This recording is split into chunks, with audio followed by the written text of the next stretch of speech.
Mikesha hii ya sasa hivi ya kirokole ni ya kipagani. Mikesha hii ya sasa hivi inayofanyika ni ya kuibiana pesa, watu wanapigana pesa. Wachungaji wameongeza siku za kutafuta watu pesa, kualia washirika watu pesa. Mikesha inayoendelea sasa hivi ni ya kipagani, ni ya kupiga watu pesa. Manabii hawa ndio wanatengeneza mikesha. Utakuwa na mkesha sijui wa kuvuka. Hakuna mkesha wa kuvuka. Eti kutakuwa na mkesha wa kuvuka, wakina Mwamposa wanazungumza mkesha wa kuvuka mwaka. Hakuna mkesha wa kuvuka mwaka. Hakuna mkesha wa kuvuka mwaka. Eti kwamba tunaenda kukesha mkesha wa kuvuka mwaka. Tutavuka mwaka mkesha wa kuvuka mwaka. Haupo mkesha wa kuvuka mwaka kiroho. Mkesha kama hujajiandaa kiroho hautavuka mwaka. Hata ukienda kukesha kama huo mkesha ambao anautangazia Mwamposa na anasema kwamba tukakesha mikesha ya kuvuka mwaka. Hiyo ni system na mbinu za kupiga hela tu. Hakunaga mkesha wa kuvuka mwaka, hakuna mkesha wa kuvuka mwezi wa kwanza, hakuna mkesha wa kufungua maisha yako yaende, hakuna mkesha, hakuna utaratibu wa kibibilia. Hii ni saikolojia tu ya watu kutengeneza pesa na kuwarubuni, na nyinyi mmekuwa kama wajinga warokole. Kuna mkesha wa kuvuka mwaka? Hakuna. Umeshauona kibibilia huo mkesha wa kuvuka mwaka? Ukiambiwa ni mkesha wa kwenda kuwaona maadui zako, mkesha wa kwenda kuua shida zako, mkesha, hakuna hicho kitu. Hakuna mkesha kibibilia, haipo. Ni system za kupotosha kanisa, na wewe umepumbazwa, unaenda kutoa hela zako sadaka. Ni system imetengeneza hii minabii hii imetengeneza system hii ya kupigia hela. Imeona Jumapili siku za ibada haitoshi, wanaongeza hivi vimikesha hii. Hakuna kwenye Biblia mikesha hii ya Ijumaa, ni upagani tu, watu kutokujua tu, ni ulimbukeni tu wa kiroho, watu wameshindwa kuyachunguza maandiko.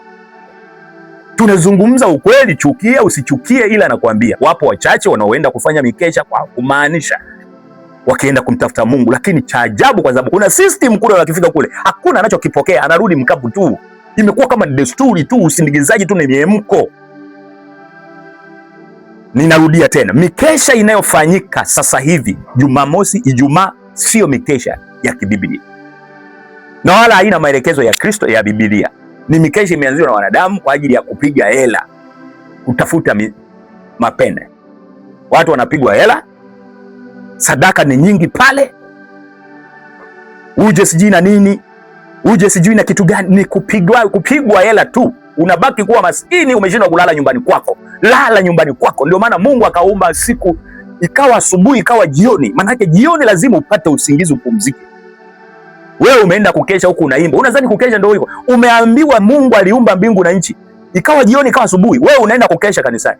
Ukiamini huku unaenda kukesha, umeshindwa kwenda kulala. Kesha rohoni, sio kwenda unashindwa kwenda, unaenda kuchosha mwili tu.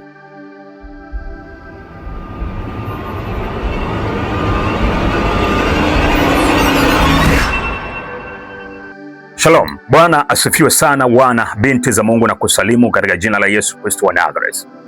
Leo nataka nikufundishe ama nijibu maswali tata. Moja ya swali tata ambalo limeendelea kusumbua katika ulimwengu huu, katika imani za Kristo leo. Watu wengi wanajiuliza maswali.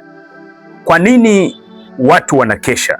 Je, ni kweli hii mikesha inafanana na kile ambacho Kristo aliweza kukiagiza?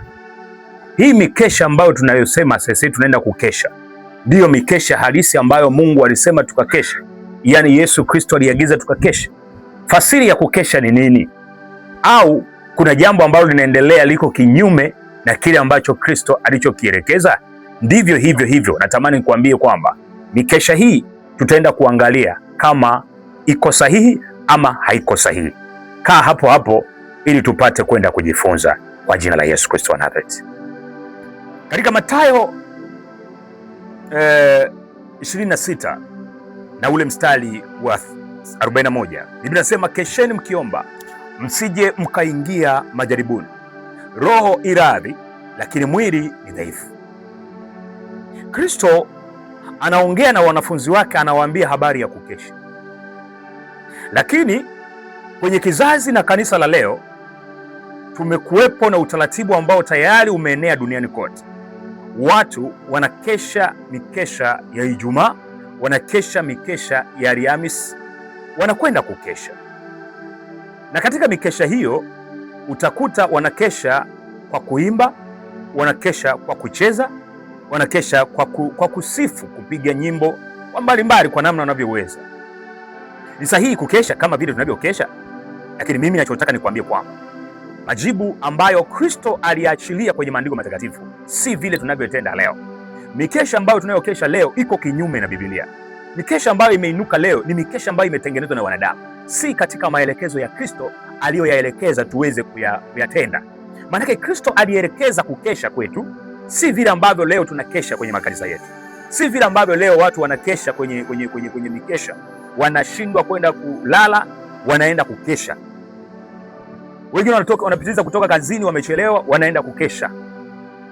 Wanakesha makanisani, wanakesha Ijumaa, wanakesha Jumamosi, bila kujua hii kukesha hakuko vile ambavyo Kristo alikuagiza. Anasema katika Luka 21 mstari wa 36, maandiko matakatifu yanazungumza hivi: kesheni basi mkiomba kila wakati, mpate kuokoka katika hayo yote yatakayokuja. Sasa huyu Yesu anazungumza na wanafunzi wake ama wafuasi wake, anawapa maagizo, kesheni mkiomba, wakeshe wakiomba. Tena anasema kila wakati mpate kuokoka katika hayo yote yatakayokuja. Lakini je, katika kanisa la leo, wachungaji wa leo, manabii wa leo wanawaelekeza watu maana ya kukesha ni ipi? Je, kule ambako wanakesha kwenye makanisa Ijumaa na Jumamosi na juma ngapi ni sahihi katika maelekezo ya Biblia ambayo Yesu aliyatoa kwamba tukeshe? Na kama sio sahihi, kwa nini kuna mikesha inaendelea kwenye makanisa? Hii ina maana gani? Maana yake mikesha tunayoikesha ni mikesha iko kinyume na Kristo alivyoagiza. Ni mikesha ambayo ina ajenda nyuma ya muovu Shetani. Mikesha hii imeanzishwa kuanzia kwenye miaka hivi karibuni. Ukiulizia wale watu ambao wameokoka muda mrefu, wamemcha Mungu muda mrefu, utakuja kugundua kwamba mikesha waliokuwa wakikesha si hii ambayo wanakesha watu leo. Hii mikesha imekuja juzi, na lengo la mikesha hii, wachungaji wa kizazi hiki, wachungaji wenye tamaa, wameona Jumapili haitoshi, au siku ambazo wamejiwekea siku za ibada haitoshi kuweza kutengeneza pesa. Kwa sehemu kubwa walioanzisha hii mikesha walikuwa wana ajenda ya kuongeza siku ambazo wanaweza wakapata kipato, lakini kiukweli hakuna muhimizo wa kiroho kwenda kukesha, kwa sababu maandiko hayaelekezi watu kwenda kufanya mikesha katika siku fulani fulani ambayo wamejipangia kwa mujibu wa maandiko matakatifu. Lakini hii imekuja tu ni kama mkumbo, watu wanaenda kukesha, wanaenda Ijumaa, wanaenda juma ngapi, wanaenda kufanya mikesha pasipo kuelewa maana ya Yesu kutoa agizo la watu kwenda kukesha. Na matokeo yake ukiangalia hii mikesha utakuja kugundua kwamba yani kinachoendelea kwenye mikesha ni watu kuimba, sherehe, yani ni zile emotions zinakuwa ni nyingi, burudani ni kama matamasha fulani ambayo yamekuwa kama desturi. Hakuna maana ya kwenda kukesha, hakuna, yani haileti maana ya uhalisia kwenda kukesha. Ndio ukiangalia kwamba kwa sababu chochote kikianzishwa na mwanadamu kinahusishwa masuala ya kiroho kitakuwa ni dhaifu tu. Kama hakina mwongozo wa neno la Mungu, hakina msingi wa neno la Mungu, kitakuwa kina utata, kitakuwa na uovu nyuma yake na ndani yake tu. Ukiangalia mikesha mingi, watu wengi wamejikuta wameingia kwenye dhambi kutokana na ile mikesha. Watu wanaenda kwenye ile mikesha ni kama matamasha, ni kwenda kukutana, ni kama klabu vile ambavyo wanaenda kukutana klabu, wanaenda kwenda disco, wanaenda kwenda kukula starehe, ni kwenye mikesha. Na watu siku hizi wanapanga kwenda kwenye mikesha kukutana kwa ajili ya uovu, tutakutania kwenye mikesha. Kwa sababu mikesha haina msingi halisi wa Biblia. Lazima kuna changamoto tu, kwa sababu ni kitu ambacho kimeanzishwa na mwanadamu, hakuna maelekezo ya Biblia, ila tumekuja kufata mikumbo, kwa sababu sisi wanadamu tuna tabia ya kufata wengi wape, ila hatufuati maelekezo ya Biblia. Na unapozungumza hivi, kuna mioyo ya watu inauma, kwa sababu wapo watu ambao wanakwenda kabisa wakiwa wana lengo baya ndani ya mikesha, na wametengeneza hizi ajenda. Wachungaji mioyo inawauma hapa ninapoongea, kwa sababu unaona kama huyu mtumishi vipi, nasema natuharibia. Lakini katika hili kundi la watu ambao wanaenda kukesha, lipo kundi jingine ambalo linaenda kukesha kwa kumaanisha kabisa ndani ya mioyo yao, japokuwa hawaelewi kwamba kukesha kuna mantikali gani, lakini wanaenda kumtafuta Mungu kweli kweli, lakini wanatoka wakiwa makapa, kwa sababu system iliyowekwa kwenye mikesha kwa sehemu kubwa haina kabisa msingi, hakuna ule utaratibu kwamba tunaenda kukesha kufanya nini. Maelekezo ya Kristo kwenye mikesha ni kwa ajili ya nini? Tunakesha kwa ajili ya nini?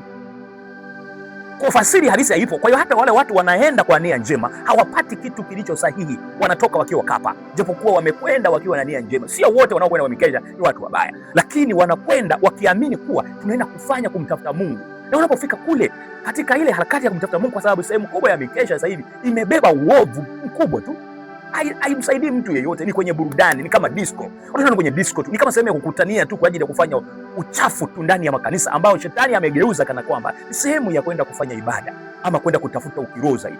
Bandia ni mikesha ambayo ni bandia, ambayo Kristo hakuiagiza, ambayo Kristo hakuielekeza, isipokuwa ni takwimu na akili za wachungaji ambao wameamua kutengeneza mfumo wa kujiongezea sadaka. Wameona Jumapili haitoshi, wengine wameona Jumamosi haitoshi, wengine wameona siku fulani ambayo ni ya ibada haitoshi, wakaamua kutengeneza mikesha. Lakini fasiri ya Yesu Kristo kutuelekeza kwenda kukesha ilikuwa ni nini? Katika Luka 21 na mstari wa 66 inapozungumza, Yesu anatoa maagizo, kesheni basi mkiomba kila wakati mpate kuokoka katika hayo yote yatakayokuja. Maana yake kila wakati, sio siku maalum, sio ibada ya Ijumaa, sio tamasha kuimba, sio kufanya maburudisho. Maana ya Yesu kukesha, alizungumza ni rohoni mwetu. Tuwe macho kwenye roho. Uwe kazini, unatakiwa kukesha rohoni. Uwe machimboni, unatakiwa kukesha rohoni. Macho yako yawe rohoni. Unaweza ukawa kimya, lakini ndani yako unazungumza. Rohoni mwako umelala katika macho, umelala katika usingizi wa kawaida, lakini roho yako inakesha. Msisitizo wa Yesu kusema tukeshe ilikuwa ni kwamba kuweza kuwafanya watu wajiandae katika majaribu ya siku za mwisho. Watu wawe tayari, wawe wasafi, wajitakase. Hiyo ndiyo maana ya kukesha kwa Kristo aliko kuzungumza. Lakini leo watu wanaenda kufanya mikesha kinyume na Kristo. Wamefanya kama desturi ya kidini fulani, wamefanya kama miemko ya watu fulani, wanaenda kukutana mahala fulani kwa desturi, pasipo kujua msingi wa kukesha. Msingi wa kukesha ni kujitakasa. Msingi wa kukesha ni kutubu dhambi. Msingi wa kukesha ni kujipeleleza. Msingi wa kukesha ni popote, mahala popote, pasipokuwa na masaa maalum, sio siku maalum. Na hiki kimekuja ndani ya watu, wanasubiria siku ya mikesha ndipo waende kukesha. Inatengeneza siku zote kupumbaza roho za watu. Yaani ule ukiroho umezidi kufinywa, kwa sababu wanapokwenda kule ni kwenye burudani na wanategemea nitakesha. Wengine wanapoanzisha makanisa ili waonekane kuwa ni watu wa kiroho sana, ndio unakuta hapo wanapiga kelele huko, watu hawalali. Unajua Wakristo wamekuwa kama, yani wamekuwa kama sometimes kama waenda wazimu. Watu wamefungua kanisa hapo karibu na nyumba za watu, karibu na nyumba za watu. Wanaamini sisi tuko kwenye mkesha, wanaanza kupiga vyombo, wanapiga makelele, wanatoa sauti, wanakela watu, wakiamini wao wanakesha vile alivyomwelekeza Kristo. Lakini maelekezo ya Yesu kwenda kufanya mikesha sio sahihi. Yesu hakutoa maelekezo haya Biblia. Yesu alitoa maelekezo ya kukesha ni kiroho. Yesu alitoa maelekezo kiroho. Yesu alitoa maelekezo ya kukesha katika kuomba. Uwe kazini, kesha. Unauza maji, roho yako ikeshe. Uko ziwani, roho yako ikeshe. Ni kutafuta utakatifu, ni kuwa active, usije ukafika umejaribiwa ukakwama. Maanake mikesha ya rohoni inatafuta tuwe na nguvu za kiroho muda wote. Hiyo ndiyo maana ya kukesha kiroho kibiblia. Kwa hiyo majibu ya watu ambao wameniuliza nimeendelea kuyajibu hivi hivi. Hiyo ndio maana ya kukesha kwa Kristo. Hii mikesha iliyopo ni kutafuta hela, na watu wameamua kutafuta sehemu wajipatie kipato cha fedha. Katika Marko 13 na ule mstari wa 33, maandiko matakatifu yanasema hivi: angalieni mkeshe, kwa maana hamjui ni wakati gani utakuwa ama atakuja ama mtaingia kwenye majaribu. Angalieni na mkeshe, kwa maana hamjui ni wakati gani utakuwa. Marko 13:33. Kwa kumbe tulitakiwa kuwa active rohoni muda wote, sio siku za Ijumaa. Hii mifumo inayokuja hii ni propaganda tu. Yaani ni heli mtu amebaki hapa ambaye anakesha muda wote, ni desturi. Yeye ambaye ni lifestyle yake. Muda wote yuko anasoma neno. Kukesha kuna mambo mengi, kuna kusoma, kuna kufunga, Ndio neno kukesha haliwi tu neno la kukesha sijui namna gani vipi. Kukesha kuna kuja kibiblia, ndani yake kuna kufunga, ndani yake kuna kujinyima kula kabisa. Huko ndiko kukesha kwa Biblia kuna kuelekezwa. Unaweza usiende kwenye hiyo mikesha hiyo ambayo imeenda kufanyika sasa hivi ni kama matamasha tu ya maburudani tu, lakini ukawa nyumbani tu kwa sababu ni lifestyle ya maisha yako ya rohoni muda wote, ukamshinda mtu yule ambaye anaenda kukesha kila siku ambazo wanazipangia, na Mungu akakutazama katika viwango vya tofauti, na ukawa umeng'aa tofauti kuliko siku zote. Kwa hiyo mikesha ambayo inayofanywa leo ni mikesha iko kinyume na Biblia inavyoelekeza, kwa sababu kwanza hii mikesha inapewa muda mwingi, ni burudani. Muda mwingi kwenye mikesha sasa hivi ni burudani, ni kurukaruka, ni kupiga makelele tu, lakini kilichokusudia kwenye mikesha ni toba. Hata tukiileta sasa kwamba hii mikesha turuhusu kwamba tumekubaliana tukakeshe siku hiyo, hakuna toba ndani yake. Mikesha iliyokusudiwa katika Biblia ni watu wawe katika toba, ni mtu akae katika toba, sio kwenda kuimba, sio kwenda kudansi, sio kwenda kwenye sherehe, burudani kama inavyofanyika leo. Maana ya mkesha, tunapaswa kukesha hata kama tumelala, lakini roho zetu zinakesha, ziwe active kiroho, tujitakase. Hiyo ndio mantiki ya kukesha. Kwa hiyo watu wa Mungu, tuyachunguze maandiko na tuyaelewe. Tusiwe Wakristo wa kufuata mkumbo. Shida ya kanisa la leo ni wafataji wa mkumbo. Tumekuwa watu wa kufuata mikumbo kuliko kawaida. Hii mikesha imekuja tu juzi hapa, haikuwepo enzi hizo watu wanaokoka miaka hiyo, haikuwepo. Fuatilia historia vizuri, waulize vizuri. Mikesha imekuja ina ajenda za kimizimu ya kuwafifisha ukiroho, japokuwa kuna wachache ambao wanaenda huko wakiwa wanaamini wanaenda kumtafuta Kristo, lakini kwa sababu system iliyoko pale iko ni sehemu ya burudani tu, hawakutani na chochote, hakuna mabadiliko, na watu wanatoka kwenye hiyo mikesha ni kama wameenda tu kupoteza muda wa kulala, wanaenda kujichosha tu, wanatoka kule wakiwa ni wale wale, matatizo ya kiroho yako pale pale, changamoto ziko pale pale. Unaenda kukesha nini? So maana ya kukesha hujaijua, unaenda kupoteza muda tu na kupiga makelele tu, umeshindwa kulala. Maana ya kukesha kibiblia ni kuwa active roho, ni kuwa muombaji muda wote, kuwa msomaji wa neno muda wote, mtu wa kufunga muda wote, ni mtu wa kumtafuta Mungu, msomaji wa maandiko, mchunguzi wa kujua maandiko, kujua lamani za Kristo, kujua mapenzi ya Mungu, kujua majira ya kurudi kwa Kristo, kujitakasa. Hiyo ndio maana ya tafsiri ya Biblia kukesha, lakini sio mikesha inayofanyika sasa hivi. Hii kwa sehemu kubwa imejaa upagani na miemko na inachochea zinaa tu mle ndani. Sababu ukiangalia mikesha mingi watu wanakwenda, hamna hata heshima kwamba hapo wanaenda kukesha, wanakusanyika huko, huyu amevaa hivi, huyu anafanya hivi, hakuna utaratibu wote. Yaani imekuwa kama ni sehemu ya danguro tu. Mikesha sasa hivi imekuwa kama ni sehemu ya madanguro tu. Ukiona watu wengi wanaenda kukesha, unakuta hata walivyovaa tu ile mikesha ni hovyo kabisa. Wanasema wanaenda kwenye mikesha. Tafsiri ya mikesha haiko hivyo. Sasa hivi hapa ni watu wanatengeneza mifumo ya kupiga hela. Wachungaji wengi wamezalisha mikesha, siku za mikesha kinyume cha Biblia. Ni sehemu ya kujiongezea, sehemu ya kwenda kupiga hela. Wameona Jumapili haitoshi, wameona siku za ibada walizopangia hazitoshi, ndio maana wakaanza kuanzisha hii mikesha. Hakuna maelekezo ya Biblia yanayotushurutisha kwamba kukesha lazima tukakusanyike Ijumaa, Jumanne kama system iliyokuja sasa hivi. Na hiyo mikesha tunavyokesha, ninarudia tena, imekaa kiovu. Mifumo yake na uendeshaji wake umekaa kiovu. Hakuna mantiki ya maelekezo ya Biblia kwamba tunaenda kujitakasa, kumtafuta Mungu. Maana lengo la kukesha kibiblia ni kumtafuta Mungu, kujitakasa na kujiweka active. Lakini hii mikesha ni burudani, ni kama matamasha tu, na ndio unachukua muda mrefu, ni kuimba tu, ni kucheza, ni kudansi, mwimbaji huyu amekuja, mwimbaji huyu ametoka. Yaani ni desturi fulani.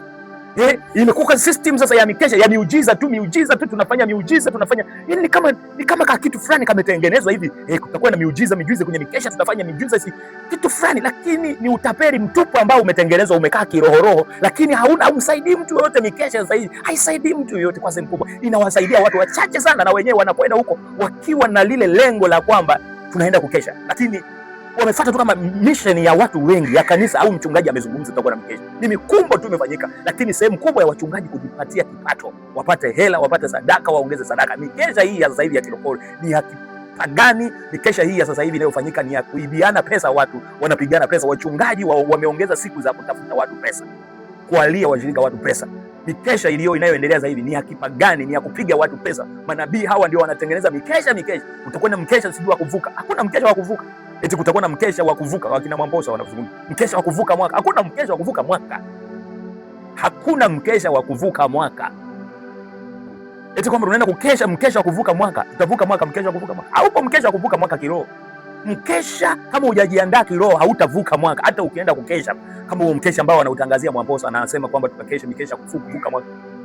Hiyo ni system na mbinu za kupiga hela tu. Hakunaga mkesha wa kuvuka mwaka, hakuna mkesha wa kuvuka mwezi wa kwanza, hakuna mkesha wa kufungua maisha yako yaende, hakuna mkesha, hakuna utaratibu wa kibibilia. Hii ni saikolojia tu ya watu kutengeneza pesa na kuwarubuni, na nyinyi mmekuwa kama wajinga warokole. Kuna mkesha wa kuvuka mwaka? Hakuna. Umeshauona kibibilia huo mkesha wa kuvuka mwaka? Ukiambiwa ni mkesha wa kwenda kuwaona maadui zako, mkesha wa kwenda kuua shida zako, mkesha, hakuna hicho kitu. Hakuna mkesha kibibilia, haipo.